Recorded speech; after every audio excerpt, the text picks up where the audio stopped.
हो गए। मैं यहाँ रिश्तेदारी में गया था, मैं किसी के घर नाश्ता खाने गया था। 18 दिन से घर से निकला हूँ परिवार को छोड़ के जी। और तुम्हारे जिले में पहली बार कोई आयोग का अध्यक्ष आया होगा। सर समय आपने अरे भाई साहब मेरा प्लीज आग्रह समझ रहे ना।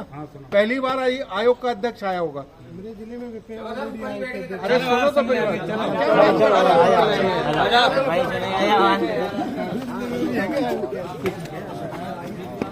आया होगा। आधा घंटा लेट हुआ उसका मुख्य कारण आप ही का काम कर रहा था। तो इसीलिए मेरा हाथ जोड़ के निवेदन है कि जो इसके पहले मार हुआ है उसका वीडियो सभी डिलीट करते हैं। एक विषय। दूसरा, मध्य प्रदेश राज्य अनुसूचित जाति आयोग का मैं अध्यक्ष हूँ। 6 मई 2026 को मैंने इसका पद ग्रहण किया। 1995 में विधानसभा में पारित हुआ और राज्यपाल से अनुमोदित यह विधान बना और 1995 में आयोग मध्य प्रदेश में गठित हुआ। संविधान के आर्टिकल 338 में इसका जिक्र है, जिसमें संविधान के हिसाब से 2 ही आयोग थे, एक एसटी आयोग और एक एससी का आयोग। यह आयोग अनुसूचित जाति वर्ग, अनुसूचित जनजाति वर्ग के बीच में समाज की योजनाओं का ठीक ढंग से क्रियान्वयन, समाज के जो कर्मचारी वर्ग शासकीय विभागों में काम करते हैं उनके साथ न्याय संगत व्यवस्था, छात्रावासों की व्यवस्था और अन्य इस प्रकार के जो अनुसूचित जाति वर्गों को योजनाएं प्रभावित करती हैं उसके लिए आयोग का गठन हुआ है। अपन ये कह सकते हैं कि मध्य प्रदेश में अनुसूचित जाति वर्ग का पालनहार 6 मई को, जैसा कि मैंने आपको बताया है कि आयोग का गठन हुआ, आयोग को ज्वाइन किया मैंने। और आज कितनी तारीख है? 22 तारीख को हम अशोकनगर में चर्चा कर रहे हैं। तो अशोकनगर मेरा 9वां जिला है और एक जिले में महानगर है तो 3 दिन रहता हूँ और अगर छोटा जिला है तो 2 दिन रहता हूँ।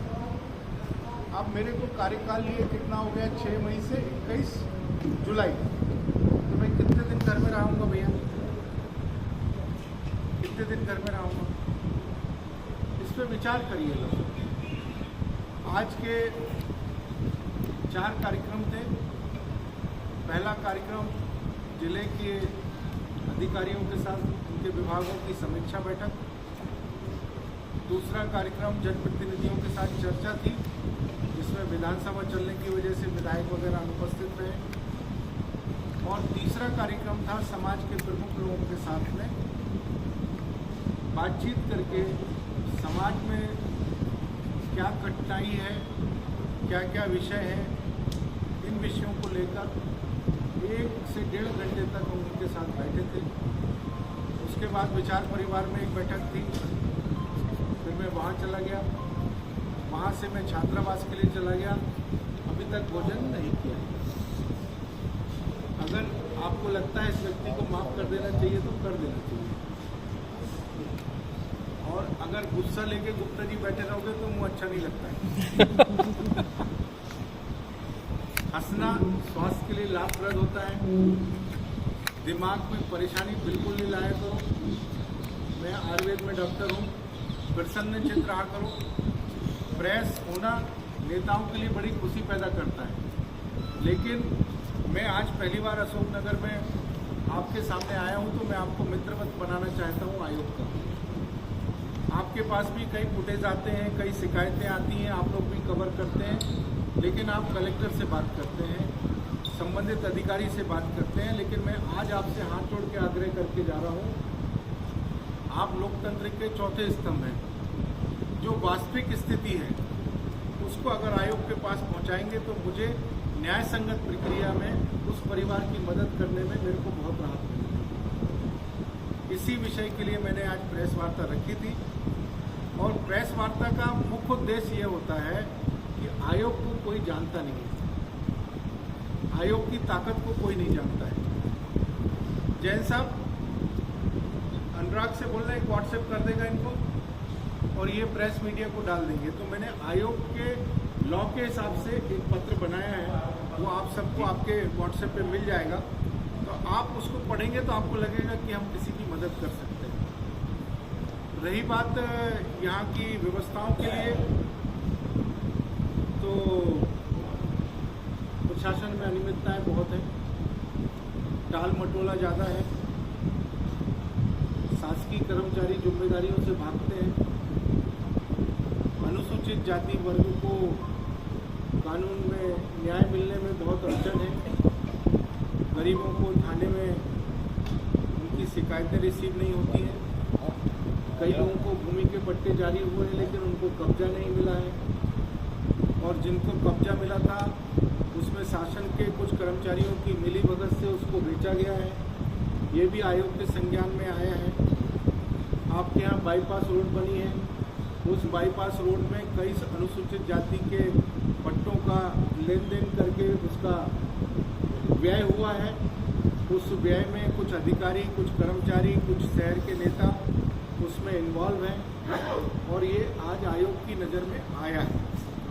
अगर शासन की तरफ से कोई अधिकारी कर्मचारी उसमें इन्वॉल्व है और अगर उसमें किसी की भूमि को हड़पा गया है तो आयोग इसको छोड़ेगा नहीं। मेरे को बोलने में कोई अतिशयोक्ति नहीं है कि शासन अशोकनगर में पंगु बना हुआ है नेताओं का। किस पार्टी के नेताओं का पंगु? मैं आयोग का सदस्य हूँ, इसलिए किसी पार्टी का नाम नहीं लूँगा, लेकिन मेरा आप सबसे आग्रह है कि गरीबों को परेशान करने वाली व्यवस्था आयोग स्वीकार नहीं करेगा। आप आयोग के संबंध में कोई भी जानकारी आती है आप मुझे दे सकते हैं। बाईपास वाले मामले में आप क्या है? उसमें मेरे पास आज 4 आवेदन आए हैं जिनकी भूमि उसमें गई है। उसमें आयोग की तरफ से उस समय जो भी अधिकारी रहा होगा उसको नोटिस जारी होगा। वो 4 लोग क्या पट्टे हुए होंगे उसमें? आप मेरे पास 4 की शिकायत आई है। वो 4 लोग हैं जो क्या उन्होंने शिकायत क्या की है आपसे? आप प्रदेश में भ्रमण कर रहे हैं और कब आपका भ्रमण पूरा होगा और जितनी भी समस्या आएंगी उसका समाधान कितने समय में होगा? देखिए, मैं सतना, रीवा, जबलपुर का जो था उनका तो निवारण कर चुका हूँ। अभी मैं ग्वालियर चंबल 12 तारीख से हूँ। ये मेरा 29 तारीख को ग्वालियर में समापन हो रहा है। 3-4 दिन के लिए घर जाऊँगा।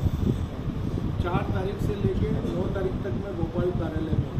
कुछ मेरे स्टाफों को बुलाया है, वो पेपर ले जाते हैं। आपको शायद जानकारी नहीं होगी, जब मुझे आयोग का दायित्व मिला था उस समय 2000 आवेदन पेंडिंग थे। इसमें सबसे पुराना एक आवेदन 2011 का था, जिसको तात्कालिक रूप से जितनी शिकायतें हैं उनको हल करने और जो मेरे को जिलेवार शिकायतें मिलती हैं उनके ऊपर भी कार्रवाई करवा रहे हैं और जिसको सम्मन जारी होना है उनको भी कर रहे हैं। अभी तक आयोग की तरफ से 3 कलेक्टर, 4 SP, 8 SDM और तहसीलदार 9 इनको आयोग सम्मन जारी कर चुका है। इसमें 3 CO भी हैं। आयोग अपना काम ईमानदारी से करे, इसके लिए आपको मेरा सहयोग करना पड़ेगा। अभी अशोकनगर में भी आपने देखा होगा कि आप बोल रहे हैं कि प्रशासन पंगु बना हुआ, यहाँ कितने लोगों को नोटिस देने की प्लान है? अब ये व्यक्तिगत विषय आपको आ जाएगा, पेपर में छप जाएगा। भाई साहब, लड्डू राम पूरी विधायक है, अभी हाल ही का मामला है, सिंधिया जी को सम्मान करने गए, उनको धक्का मुक्की की गई, हत्याया गया। उसी आदमी ने इस मामले को जोर शोर से उठाया है। ये दलित समाज का अपमान है। देखिए, भीम आर्मी का एक ही एजेंडा है कि कोई भी ऐसी घटना घटे जो उसके ऊपर वो काम करे। आज लड्डू भाई मेरे साथ बैठे थे मंच पर, सामाजिक व्यवस्था में थे, लेकिन उनकी बातचीत में मुझे ऐसा कुछ भी लगा नहीं है और ना कोई मेरी उनकी तरफ से शिकायत है। नहीं, ऐसा आप वीडियो देखेंगे ये ना, उनका व्यक्तिगत मामला है। अगर वो शिकायत करेंगे तो विचार होगा और नहीं करते हैं तो उसको जबरदस्ती उछालने की जरूरत नहीं है। कल अनुसूचित जाति उन्होंने अभी कुछ दिनों पहले मुद्दा उठाया है, एक विधायक के परिवार पर इन्होंने आरोप लगाया कि इनकी जमीन को हथियाने का पूरा प्रयास किया जा रहा है। स्वयं आपके सामने बैठे ये पूरा मुद्दा आपको पता है। आयोग ने उस मुद्दे को बहुत ही, क्या बोलते हैं उस शब्द को, संवेदनशीलता से लिया है और इसमें हमारे सदस्य भी यहाँ आके गए हैं और आज भी मेरी अधिकारियों से बात हुई है। जिस खसरे पे ये कागज है और जिस खसरे पे निर्माण कार्य हो रहा है वो निर्माण कार्य अलग है, इनके जमीन का पत्र अलग है। अब चूंकि उसके ऊपर स्टे है तो आज कलेक्टर से मेरी बात हुई है तो इनको मैंने बोला है कि आप अपना स्टे खारिज करा लीजिए और एक सीमांकन के लिए आदेश करा लीजिए। सीमांकन जैसे ही होगा इनकी ज़मीन, इनकी पूरी व्यवस्थाएं जिन्होंने सरकारी कर्मचारियों ने नुकसान पहुंचाया उसकी पूरी भरपाई आयोग कराएगा।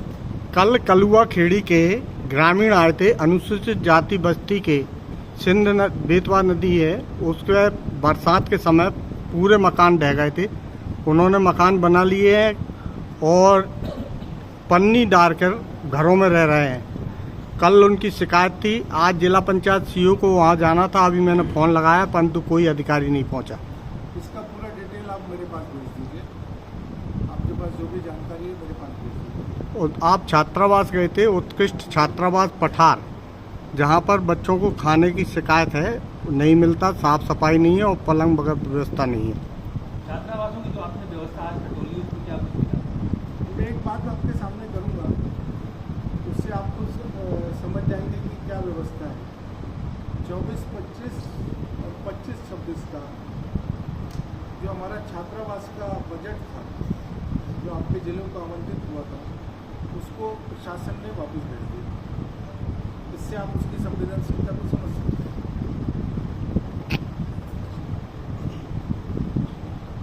एक बात बताना, बालिका छात्रावास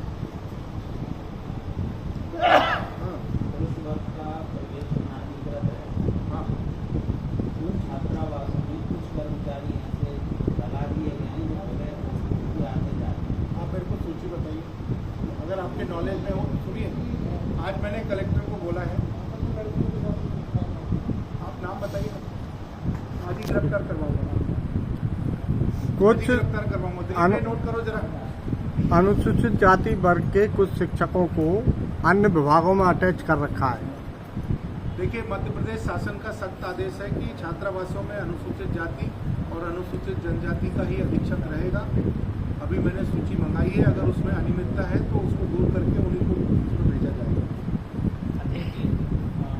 कोई जो आपके छात्रावास हैं, छात्रावास अधीक्षक और वो आपके नाम पे पैसों की मांग कर रहे हैं। मेरे नाम से? कल से पैसे आ रहे हैं, वीडियो भी बनाया है। अरे क्या बात है यार, ये तो बहुत अच्छा काम दिया आपने। बताओ जरा, बताओ बताओ बताओ बताओ बताओ। गजब यार, ये तो बहुत शानदार आदमी है यार।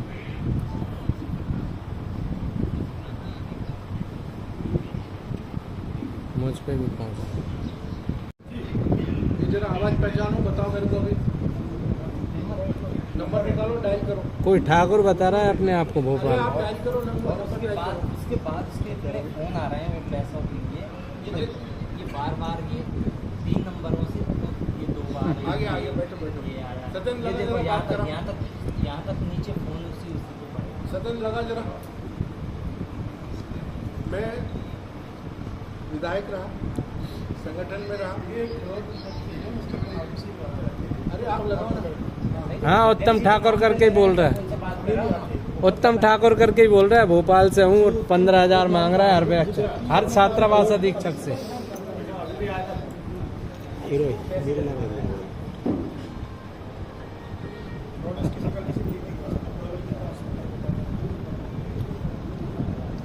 तो इस पे कंप्लेंट करवाओ यार इसकी। ठीक है ना तहसीलदार साहब?